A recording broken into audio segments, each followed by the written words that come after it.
You're live, Your Worship. Thank you, Stephanie. I don't know if my computer time seems to be a little behind my watch time, but anyway, I'll start at 3.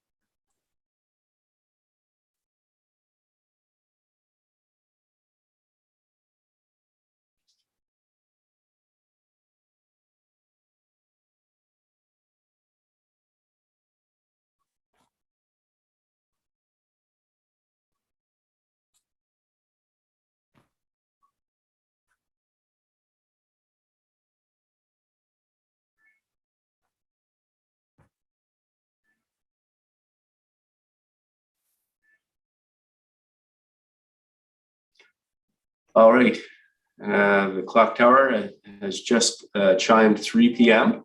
So I'm going to call this a session of the Special Strategic Initiative Standing Committee for Tuesday, November 30, 2021 to order. And welcome to Council and to members of our public. This is a special session dealing with the upcoming budget.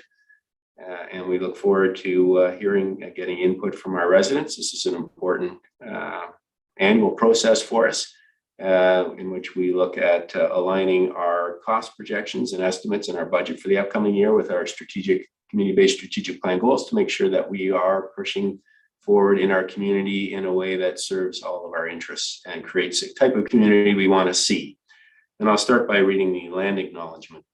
For more than 15,000 years, the First Nations walked upon and cared for the lands we now call home. Anishinaabek, Haudenosaunee, Ojibwe, and many others who were families, friends, and communities the way we are today. The town of Collingwood acknowledges the Lake Simcoe-Nottawasaga Treaty of 1818 and the relationship that it establishes with the original inhabitants of Turtle Island. We acknowledge the reality of our shared history and the current contributions of Indigenous people within our community. We seek to continue empowering expressions of pride amongst all of the diverse stakeholders in the area. We seek to do better and to continue to recognize, learn, and grow in friendship and community, nation to nation. And I will start off with, and that's my clock chiming, the motion to adopt the agenda, and it reads that the content of the Special Strategic Initiative Standing Committee agenda for November 30, 2021 be adopted as presented. Can I get a mover and a seconder, please? Councillor Hamlin and Councillor McLeod. And I will call the vote then. All in favor? And that is carried unanimously. Thank you very much, Council. And just a matter of my personal timing, I will be with this session for 15 minutes, and then I have a Simcoe County meeting that I must attend. So I will pass the chair at that point in time to Councillor McLeod. Councillor McLeod, you have a question? Go ahead.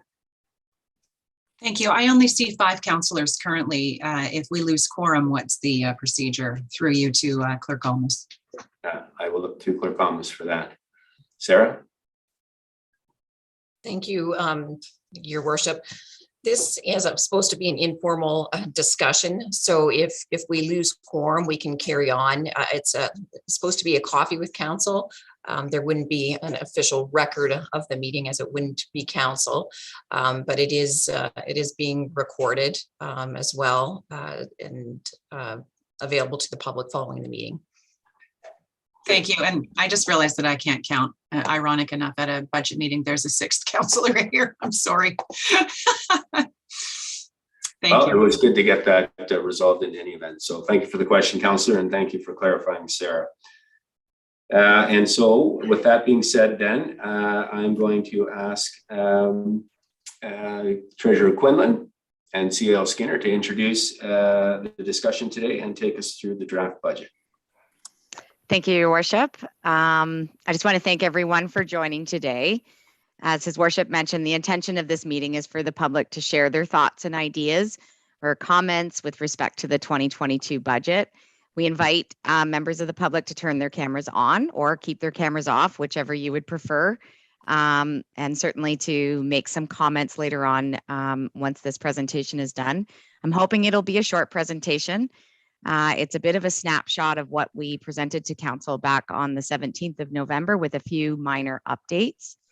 I also want to remind everyone that you can always get in touch with us on the Engage page where you can leave comments, ideas, and questions, or even any information you want to share on the 2022 budget. So I'm going to dig into the presentation now, if I can ask Stephanie to pull it up. Thank you, Stephanie. And next slide, please. So I just want to start off with reminding everyone of where we've been. We started off in August with the launch of the public survey and the review of the community-based strategic plan and master plan priorities through some staff workshops that we held. Following that, in September, staff brought forward a scan of economic factors and a guideline report where council set the tax rate increase at a 1% or less. Following that, in October, staff brought forward a list of priorities that were greater than 20,000, and the resolution was to move forward with these into the next phase of the budget proposal. And finally, here we are in November. Back a couple of weeks ago, on November 17th, we brought forward our second draft of the 2022 municipal budget. And through that process, we were approved to move forward with the public consultation piece, which is today. The ultimate goal, though, is to move through December with approval for the meeting proposed on the 20th. Next slide, please.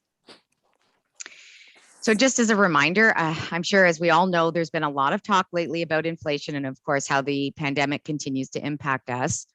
The latest CPI is still at just over 4%, and the non-residential building construction price index is at a whopping 11.4%. Wow. Interest rates continue to be at an all-time low, which means it's especially important for me to look for better investment opportunities as we move forward through 2022. Next slide, please.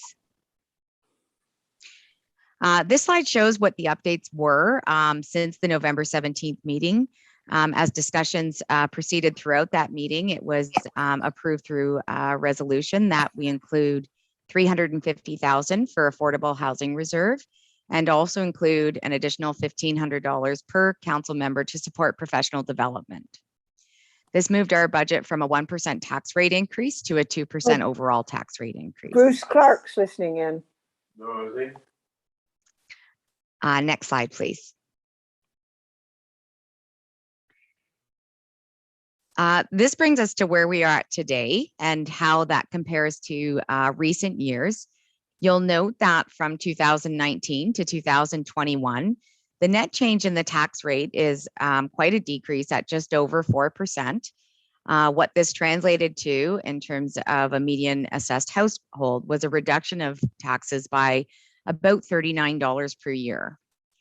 Should council move forward with the 2% tax rate increase, it would still overall have a decline in the tax rate of just over 2% over the last 4 years. And again, if this proposed increase moves forward at 2%, it means an additional $46.27 for the average assessed, or excuse me, the median assessed home in total tax payment. Next slide, please. This is a slide that I often refer to when I'm trying to explain or show the major changes from budget to budget. It's a graphical representation of the changes from the 2021 tax levy to the 2022 levy. To the very left of the screen, you can see the 2021 levy started at 35.1 million. And you can see onto the very right of the screen that the 2022 tax levy is set at just over 36.7 million. The red bars in between represent the changes to the budget between the 2 years that were unavoidable. So for example, in the very first column, you'll see total reductions, meaning the tax levy actually would decrease based on those reductions. And those largely are made up of amounts that where revenues were increased because we have included in the budget for 2022 as if we've gone back to post-pandemic operations. Next slide, please. So this slide sums up the highlights of this draft. Essentially, for each percentage point of taxation, it equates to approximately $370,000 in taxes collected. The total change in the tax levy from 2021 to 2022 is now at 1.6 million. And finally, I note that a proportion of this change is absorbed through our assessment growth that is set at 2.47% for 2021. Next slide, please. This is just a brief overview and shows that the total budget is increasing from 100.8 million to 116.1 million, while the levy itself increases by 1.6 million overall. I think what's important to note is that there have been many other revenue sources included in this budget, and that we see this increase in capital spending to ensure we're meeting our asset management needs. I think it's also critical to remind ourselves that our asset management plan presentation showed a financing gap of about $1 million in tax-supported core assets only earlier on this year. And we're closing that gap through this 2022 budget by about $500,000, largely through external funding that may not always be present as we move forward through the future. Additionally, I'll just note that in 2022, we will be including our non-core assets in the asset management plan, which will increase that funding gap significantly. Next slide, please. Members of council and staff have worked very hard throughout this term to complete the many priorities in the community-based strategic plan, and this year will be no different. Next slide, please. We will, as staff, continue to have a laser focus on delivery, including new trail crossings and active transportation signage, the expansion of the water treatment plant, the Fisherfield Sports Facility, both the Splash Pad and Sunset Point Park. Next steps for the Business Development Center, heading dockside in the Tremont Plaza, Dare to Dream Public Art, and incorporation of public art and design in Summit View and the Wilson Sheffield Park designs as well. And finally, the management of the 2022 municipal and school board elections. Next slide, please. We'll also be preparing for a major strategic refresh, which will include work towards recommendations on managing short-term accommodations and how to better enforce those rules, a review of the approach to bylaw, including the bylaws enforced, approach for each, what the trends are, public input for those, and supporting organizational and reporting structure and resources needed there.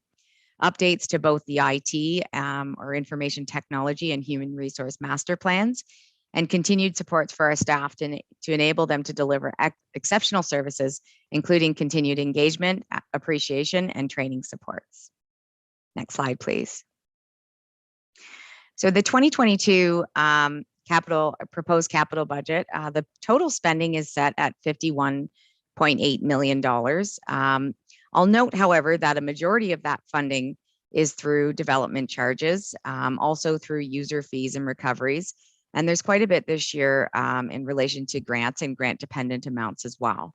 So that the tax portion you'll see not quite to the bottom, but in the second last point is about $533,000. Next slide, please. A breakdown by division is included here, and this is just for capital expenditures by division. And it follows previous years where a majority of the spending, again, continues to be on our core assets in both transportation, water, and wastewater. Next slide, please. So we're going to move into some of the major projects that are included in the 2022 budget. And we'll start off with the first being the 2022 election. As mentioned earlier, there will be a laser focus on delivery of many different programs and projects for 2022. The election is one of those, and we'll be doing this while keeping and upholding the principles of the Municipal Elections Act, including maintaining the secrecy and confidentiality of the voting process, providing accessible election, providing an election that is fair and non-biased, and ensuring the integrity of the process is maintained throughout the entirety of the election. Next slide, please. A small amount of an increase has been included in the 2022 budget for staff resources to ensure that the election meets all of those objectives we just spoke about. And the total increase is just over $20,000 for additional staffing required. Next slide, please. The next major project or change to the 2022 budget is the Business Accelerator, where an additional $150,000 has been added to 2022. This was an inclusion from earlier on in 2021, where council appointed a member to sit on a board of directors. The terms end in March of 2023. It's also identified within the CBSP under the Support and Manage Growth and Prosperity pillar. It's also been identified within the Economic Development Action Plan to accelerate small and medium-sized business growth. Next slide, please. So what does this business accelerator provide? It includes high-end mentorship and access to capital. And the primary goal is to create well-paying local jobs in the knowledge sector. And its target market is businesses that can grow and scale quickly. The total amount included in the 2022 budget is $150,000. Of course, this is pending a presentation of results from the 2021 Accelerator, and it will be provided from the board to members of council. Next slide, please. Another major project that the planning department will be undertaking is the official plan update. The objective of this is to update our land use and regulatory framework. Next slide, please. The timeline spans 3 years, and it was initiated in 2019. You can see today we're moving towards that draft official plan. It is in progress, and it's targeted for January of 2022, with the final plan being completed by the summer of 2022. The total budget request included in 2022 is $60,000 to complete this project. Next slide, please. The planning, oh, sorry. I think my slide order got moved there a bit. My apologies. The next major project is affordable housing. As I mentioned earlier, this was one of the major changes we've made from the November 17th meeting, where some funds were added to the draft 3 of the budget.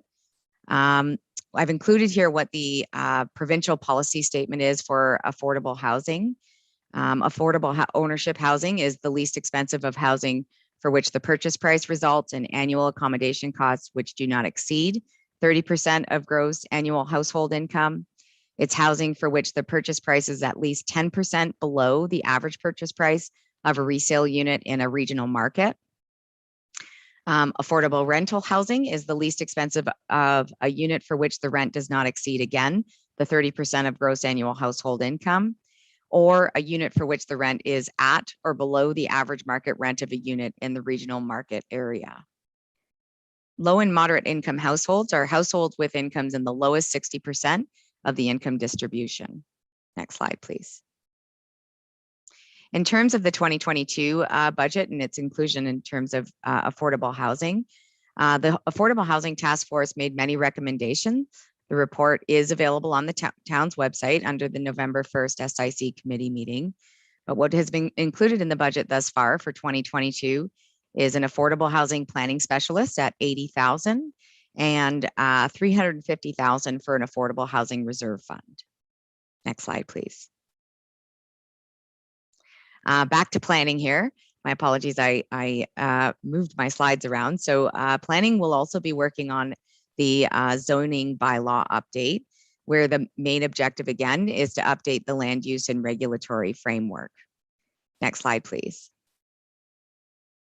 Again, a timeline of 1 to 3 years with the project initiation planned in 2022. Again, targeted to be completed in the summer of 2022. 50,000 has been included in 2022 as a budget request, and it is expected that an additional 50,000 would be required in 2023 to complete the project. Next slide, please. Before you leave that, sure.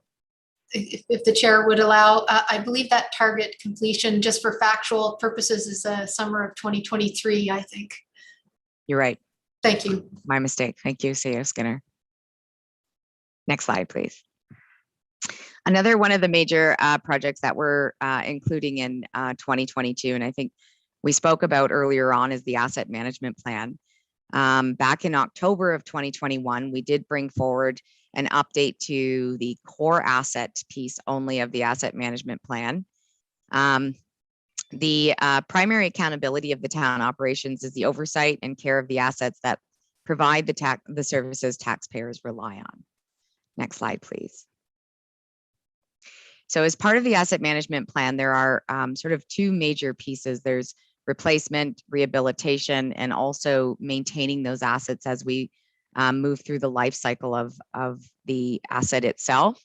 The maintenance, or I would suppose the repair piece, or I guess refurbishment, is a key part of the asset management plan, and does make up part of our 2022 budget, which we'll see on the next slide, please.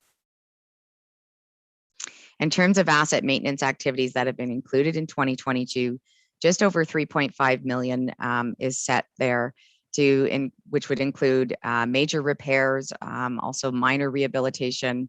Most notably, if we look at transportation services, this would include crack sealing, shave and pave of current roads and things along those nature. Next slide, please. If we look at the 2022 capital budget that we shared was at 51.8 million. Over half of the spending is directed at asset management related refurbishment or replacement activities, which I think is a very positive move forward. Next slide, please. From Parks, Rec, and Culture, major projects have included, as we spoke about, the Sunset Point Park Playspace, which I think is very heavily anticipated. And the total amount that's included in 2022 is 1.4 million. Next slide, please. We also have the Habourview Splash Pad or Water Play Center, which has been included in 1.3 million, as included in 2022 as 1.3 million. Next slide, please. From environmental services, some of the major projects, or I would say one of the most major projects for environmental services is the water treatment plant expansion and upgrades. As many of you know, the Collingwood water treatment plant requires an increase in treatment capacity. The design is underway and will continue in 2022. The expected construction should commence in 2023 and be completed in 2026. The total budget request for this portion of it, or the expansion portion for this year, is included at 9.3 million. Understanding that costs will be shared with other municipalities and major funding through development charges. Next slide, please. There's also upgrades to water treatment. The temporary ultraviolet will be installed in 2022, which will help address the winter disinfection demands. Additionally, temporary membranes are being considered as an option to increase drinking water treatment capacity in the advance of the commissioning of the expanded facility. The total 2022 budget request at this point is set at 2.2 million. Next slide, please. Our Public Works and Transportation Division have several projects underway or included, my apologies, in the 2022 plan. And one of the biggest is the Minnesota Storm Sewer Replacement, Phase 2. And that includes the replacement of the existing CSB culverts. The total 2022 budget request amount is at 5.1 million. This project is funded both through the Ontario Community Infrastructure Fund, as well as debenture funding. Next slide, please. Another major project for Public Works is the crosswalk at Train Trail and Ontario Street. The engineering and construction costs are set at 4.7 million for the storm sewer and pedestrian crosswalk piece. Next slide, please. And finally, for another major project for transportation and Public Works, we have 5th Street between Oak Street to Spruce Street. This includes new asphalt, including curb and gutter. We'll address boulevard drainage issues, replacement of sanitary and water services, and extension of the sidewalk to Spruce Street. And it will also review the current traffic speeds and add traffic calming if warranted.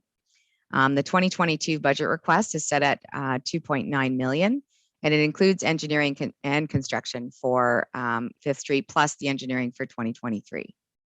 Next slide, please. And I think that brings us to the end. So I think and I think C.A. Skinner has. Thank you, Treasurer Quinlan. I'm noticing who's here from the community, and I thought that maybe I would mention one more thing that further to something you'd mentioned a little earlier. The major projects that are shown are projects for specific expenditures that Council will be deciding on in the next several weeks. As well, there are a number of projects that will be going forward under the existing budgets, and that may be of interest to attendees.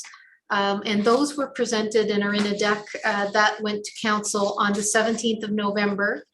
And I'm just going to mention very briefly a couple of them.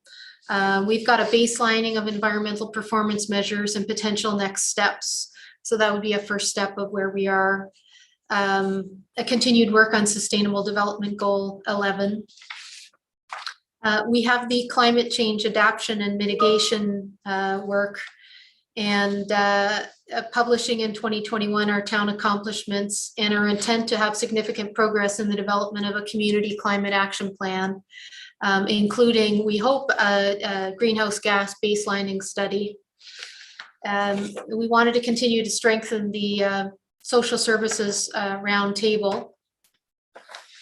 And there's a process and fee reviews for developments and approvals, which would help us streamline those processes and potentially right-size them and right-size the fees, and a few other items that if they come up, we can make sure that the right departments are ready to address what you also get under the existing base budgets for what I think are the many good services that the town delivers. And back to you or the chair as appropriate. Thank you. I think we're good. Councillor McLeod, you could. Okay. And so this is supposed to be a very, very informal type of situation. And so I don't think we need to, I think we can dispense with the through the chair business for the civilians among us. And so, but I will invite anyone who has a question of Treasurer Quinlan or CAO Skinner, or it looks to me from what I'm seeing on my screen is that we've got a lot of people from Town Hall in this meeting. So if there are any members of the public who wish to ask questions of managers or directors or CAOs or the treasurer or the clerk even, we're delighted to entertain them. So just like stick your hand up, or there's a little, there may be, depending on how your Zoom screen is set up, a little spot at the bottom where you can, I believe it's under reactions, you can raise your hand. And not every screen looks identical, so I'm trying to be cognizant of that. But any questions at all, we're here to entertain them. That's the reason we're here. We will not sing, nor will we dance. I'm sorry.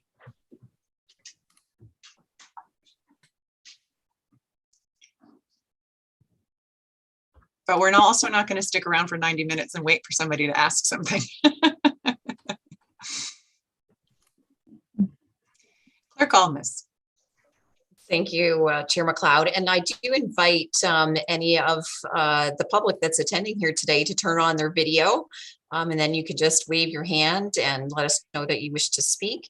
And council is wanting your input before we go to our next round of the budget discussions. So we want to encourage this informal conversation today.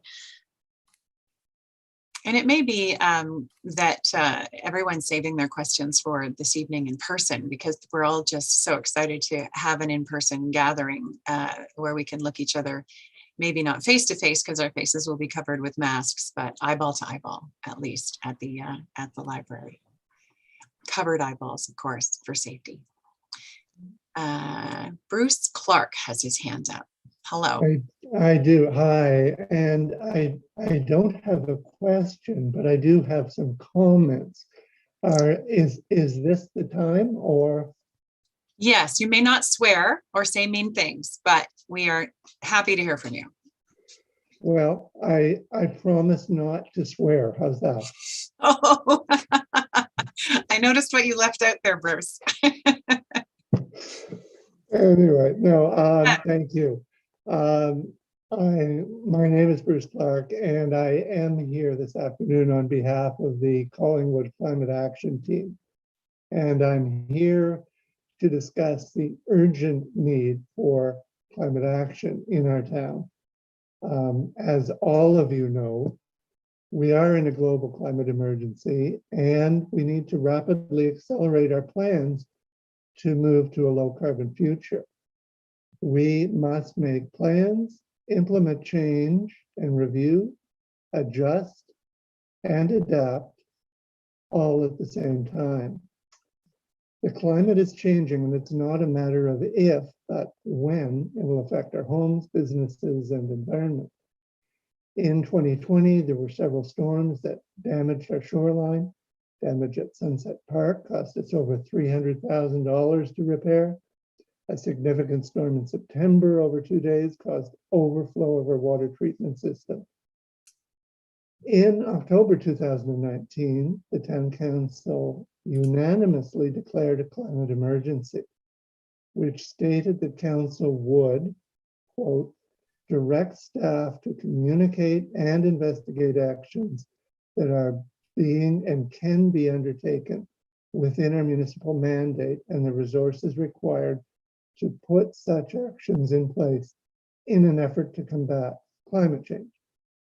Some actions have been taken since then, including the hiring of a climate specialist and support of CCAT's community carbon footprint challenged by some of the Green staff team and council. The town has started the Partners for Climate Protection, the PCP framework through FCM over the past 2 years, and the current status of 90% complete on the first of 5 milestones. We applaud council and staff on all of these steps. However, the 2022 budget looks to us like a business as usual budget rather than a climate emergency budget. In an emergency, governments need to act with rapidity and plan simultaneously for the future. What percent of the budget has been allocated to deal with the climate emergency? From our review of the proposed budget, the answer is close to 0%. We need funds specifically designated to support change now. While CCAT does not claim to have all the solutions, here are some possible ideas for the 2022 capital budget. Number 1, start work on the community climate action plan in tandem with completing milestone 1. Don't wait for the last 10% to start taking action a year from now. Number 2, actively review and apply for key funding now. Many of the provincial and federal government funding sources for climate mitigation and adaptation strategies will require joint or shared funding with the municipality. The municipal portion of such funds need to be in the budget now. If we have already allocated local funds, we would be looked at more favorably during the review process. Number 3, we need to begin work on reduction of greenhouse gas emissions from town buildings that are already known as the largest GHG emitters.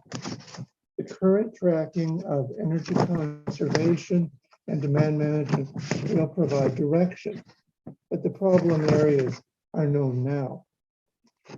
Number 4, the Maple Street Bike Priority Project implementation needs to happen. We note that of the 138 line items, yes, I counted them, in the capital budget, only one single item is listed as grant dependent, and that's the Maple Street Bike Priority Project. Why is that? We have other suggestions as well, and these are being sent to council members and to staff. The town does not have time to wait. Action must come now. We must make plans, implement change, and adapt all at the same time. We need your courageous leadership in this climate crisis.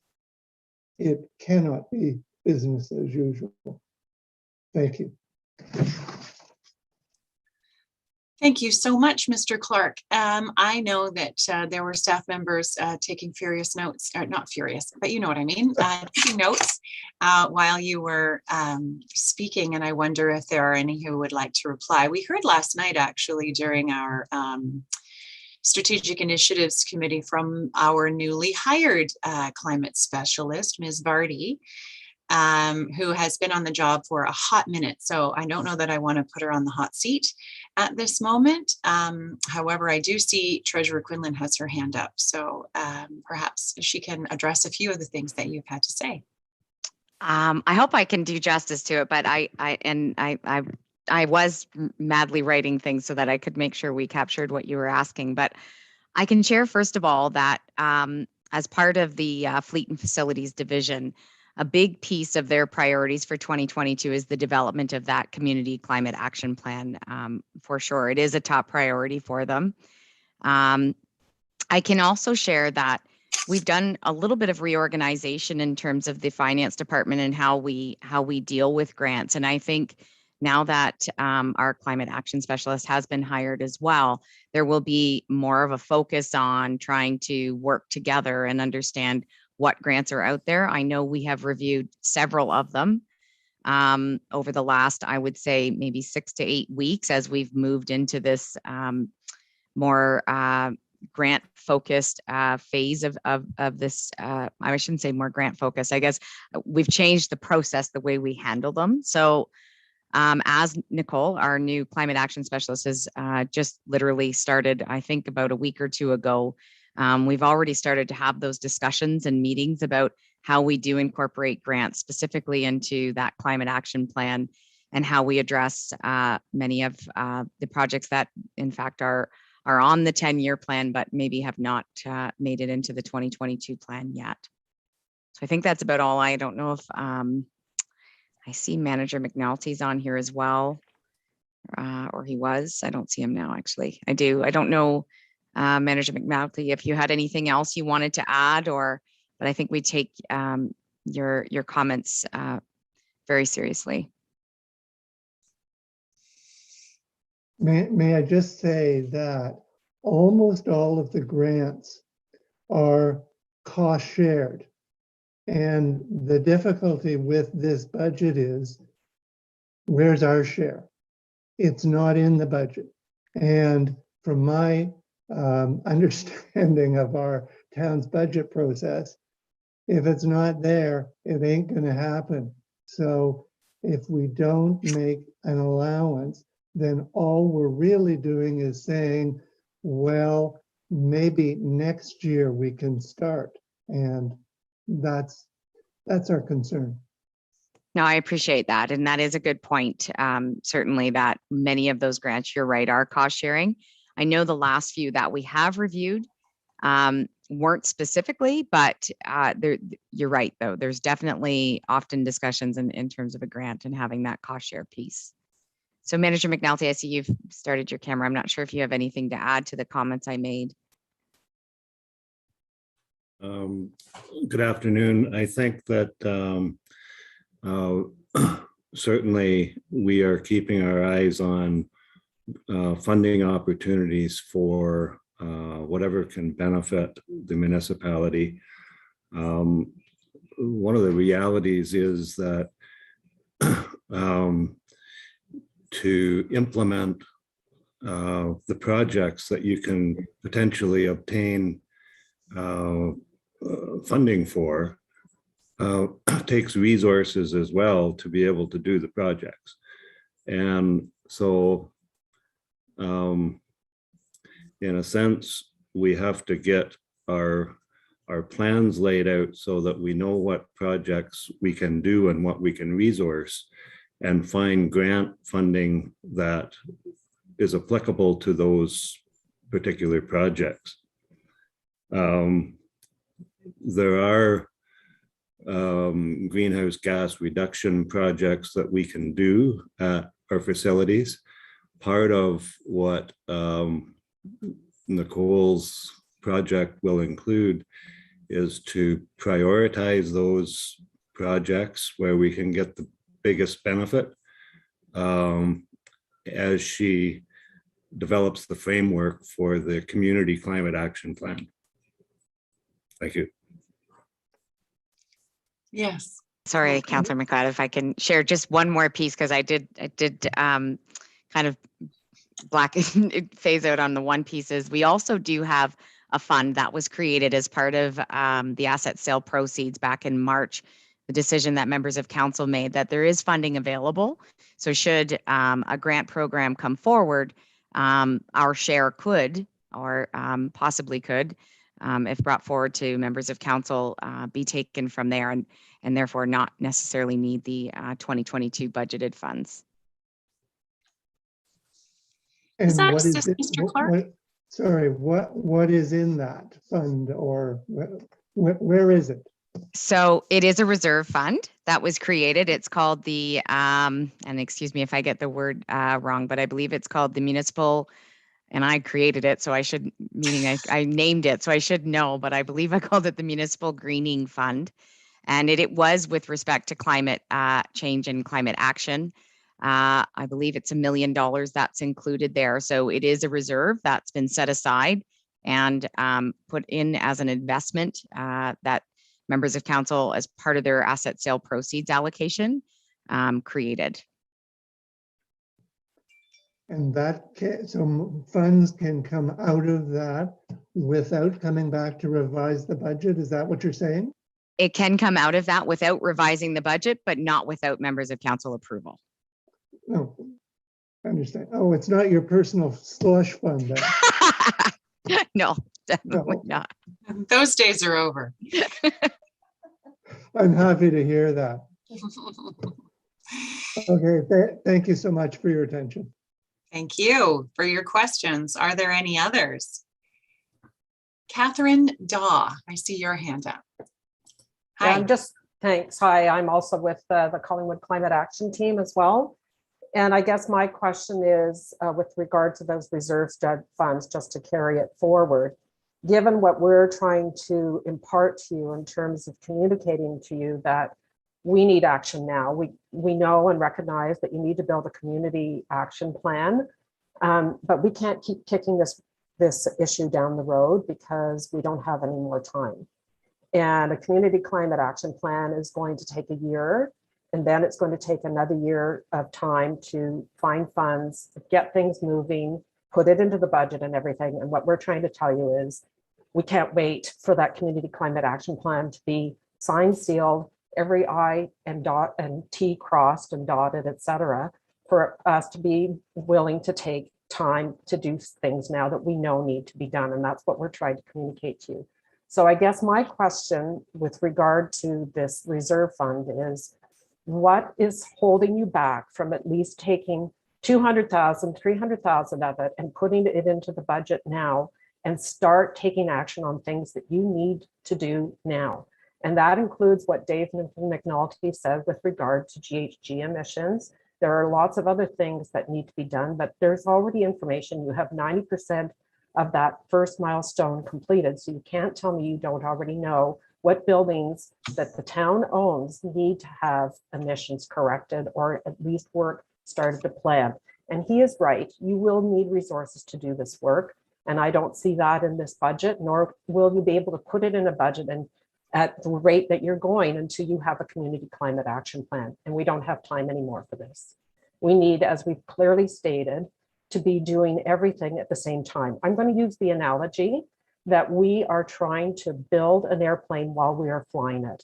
And that's what we have to be doing.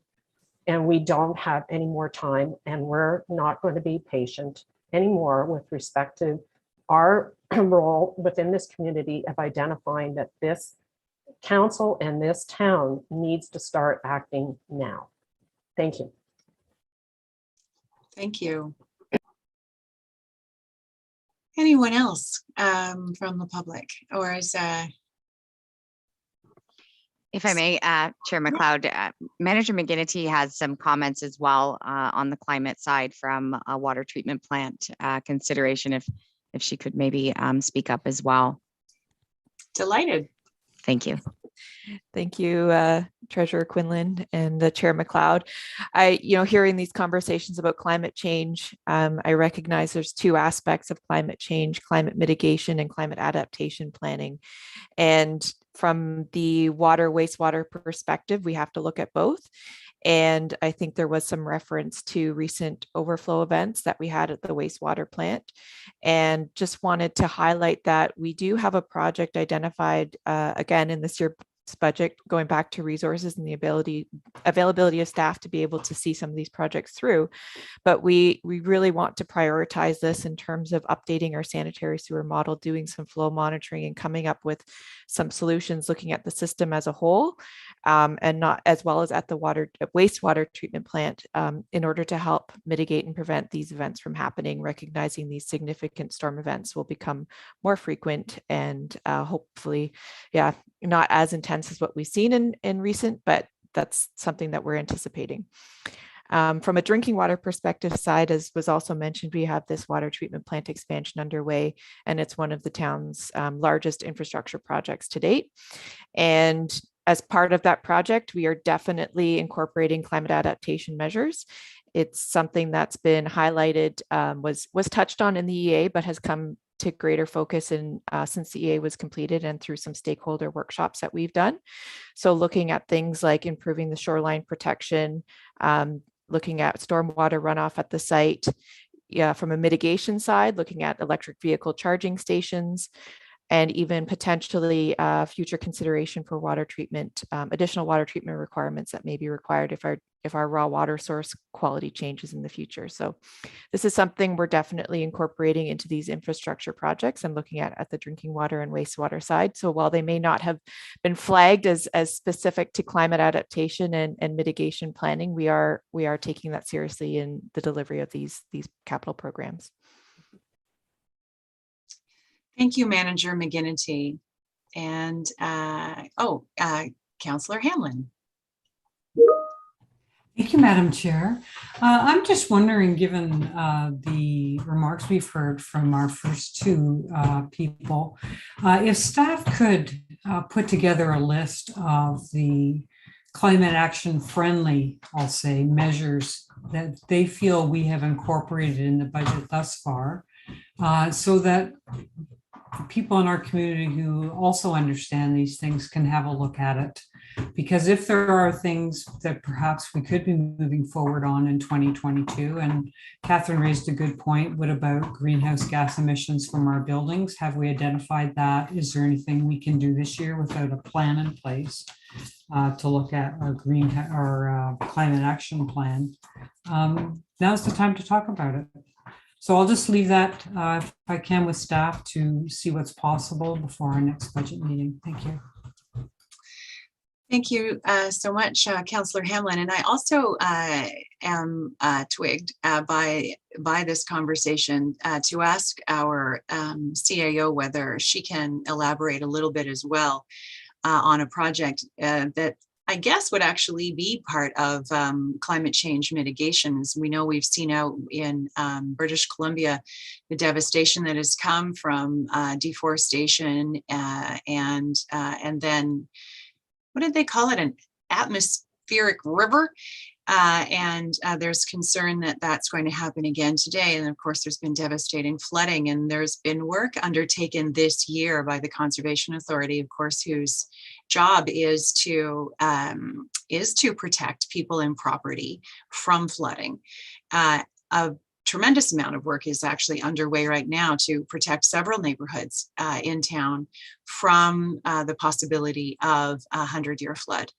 And that, I believe, actually, I may have seen some work taking place today along the Pretty River. Can you speak to that a little bit, CAO Skinner? Because I know that you have a unique perspective on this sort of work, having come from the Conservation Authority area of governance. Absolutely, no problem. Thank you, Councillor McLeod. The Pretty River dike, we call it, was built through Collingwood to channel and carry stormwater and floodwaters, actually, that come from a number of neighborhoods back to Poplar and potentially even beyond. And what happens over time is that if we don't keep these flow channels open, they might not be able to carry enough water. So we've had a very careful review with NVCA and a number of community stakeholders around how little can we do with respect to the greenery in the channel and still be able to carry those floodwaters.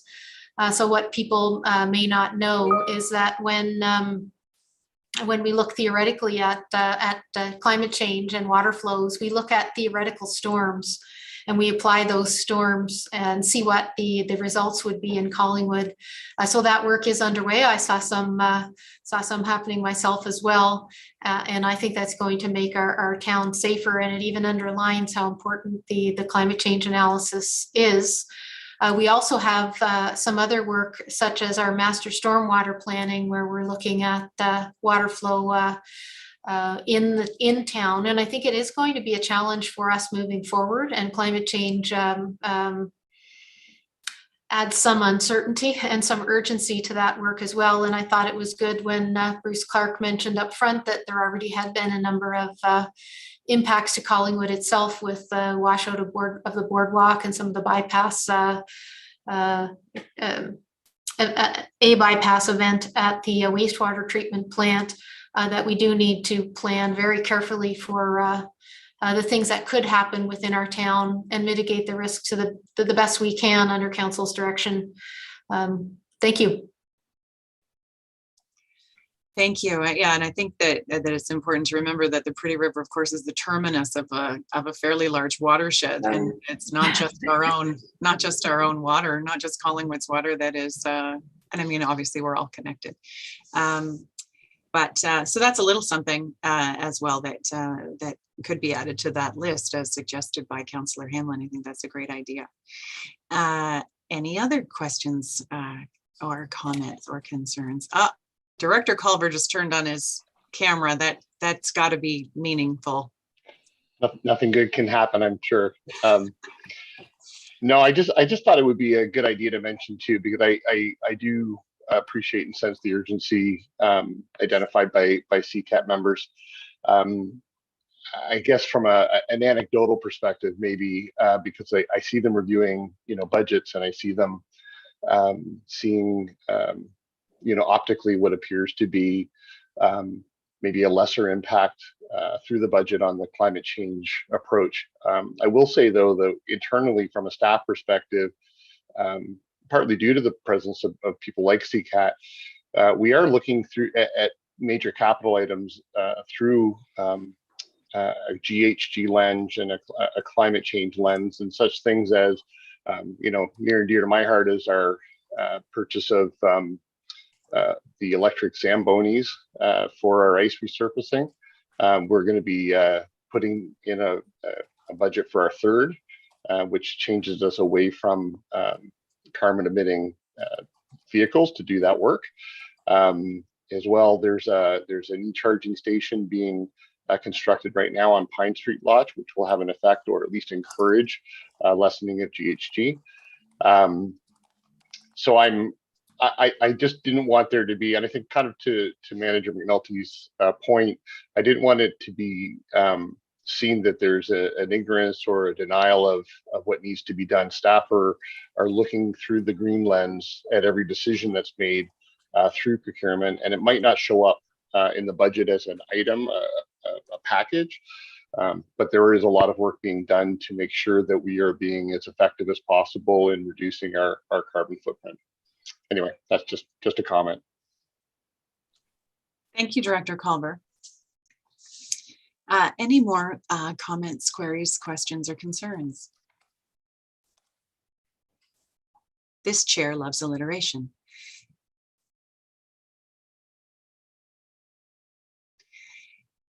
And I see none. And so I'm going to turn to Clerk Almus and say, what does one do now at minute 53 of a 90-minute meeting when questions have been asked and notes taken and concerns noted? Thank you, Chair McLeod. Basically, at this point, I think the committee can adjourn.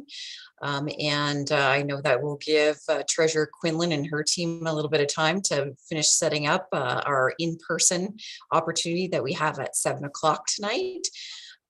So I think just a motion for adjournment would be in order. Thank you so much. So I will ask one last time, just to be sure that everyone knows that they have been heard and had their opportunities. I'm just looking for all the names. Okay, and so I will look for a motion to adjourn, and there's Councillor Jeffrey. And with that, I will call the question on the adjournment. All those in favor? That appears to be carried. And so thank you to those of you who've been here. And we do have another meeting at 7 at the library in person for those who are double vaxxed and wearing a mask. So thank you for joining us this afternoon.